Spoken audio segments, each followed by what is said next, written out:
আমার নাকি একটা স্বর্ণের ডিম পাড়া হাঁস ছিল। স্বর্ণের ডিম পাড়া হাঁসটা যে ডিম কই দিয়া পারলো আর ডিমগুলা গেল কই কিছুই জানতে পারলাম না। মাঝখান দিয়া হাঁসটা শুধু শুধু বৈশা নিয়ে আমার খাবারগুলা খাইয়ে শেষ করে গেল। আখি ছিল আহাদের সংসারের সোনার ডিম পাড়া হাঁস, এক কথায় টাকার মেশিন, যাকে দিয়ে লক্ষ লক্ষ টাকা হাতিয়ে নিয়েছে আহাদ তিশা। ঠিক এমনটাই অভিযোগ তোলা হয়েছে আহাদের প্রতি, আর সে বিষয়টি নিয়ে এবার মুখ খুলেছেন আহাদ। আখিকে দিয়ে কত টাকার ব্যবসা তারা করেছেন বা আহাদের ঘরে আখিকে বউ করে আনার উদ্দেশ্যটা কি ছিল তিশার, আর সবশেষে কেনই বা তিশা বললেন স্বার্থে আঘাত লেগেছে আখির, যে কারণে সংসার ত্যাগ করে চলে গেছে আখি আক্তার। তার বিস্তারিত জানতে অবশ্যই পুরো ভিডিওটি দেখে সঙ্গে থাকুন। আমার নাকি একটা স্বর্ণের ডিম পাড়া হাঁস ছিল।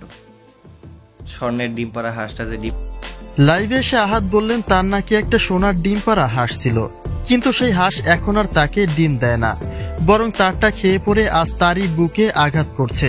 অর্থাৎ তিনি বোঝাতে চেয়েছেন তার পরিবার নিয়ে আখি যে অভিযোগ তুলেছে তা সত্য নয়, বরং আখি তারটা খেয়ে পড়ে আজ তারই প্রতিপক্ষ হয়ে দাঁড়িয়েছে। আখি বলেছিল আহাদ তিশা তাকে ব্যবসায়িক পণ্য বানিয়েছিল, কিন্তু আসলে তার এই অভিযোগের যৌক্তিকতা ঠিক কতটুকু এবার সে ইঙ্গিতটাই দিয়েছেন আহাদ। তিশা তো প্রায় বলেন আখি কোথা থেকে উঠে এসেছে সেটা সে ভুলে গেছে। আহাদ যদি না থাকতো তবে হয়তোবা আখিকে কেউ চিনত না, যেটা নিশ্চয়ই আখি ভুলে যেতে পারে না।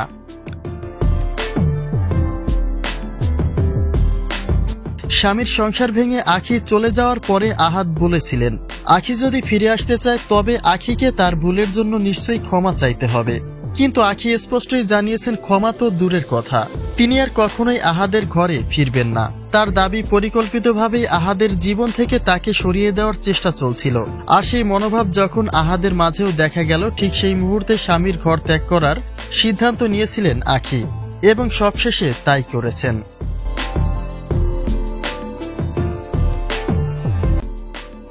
অন্যদিকে আহাদকে ত্যাগ করে সোশ্যাল বিজনেসে আখির এই ঘুরে দাঁড়ানোয় তিশার প্রতিপক্ষ বলেই মনে করা হচ্ছে আখিকে, যেটা যথারীতি একটা উদ্বেগের কারণ হয়ে উঠেছে আহাদ তিশার কাছে, যে কারণে হয়তোবা আখিকে খোঁচা মেরেই সোনার ডিম পাড়া হাঁসের উদাহরণ দিয়েছেন আহাদ।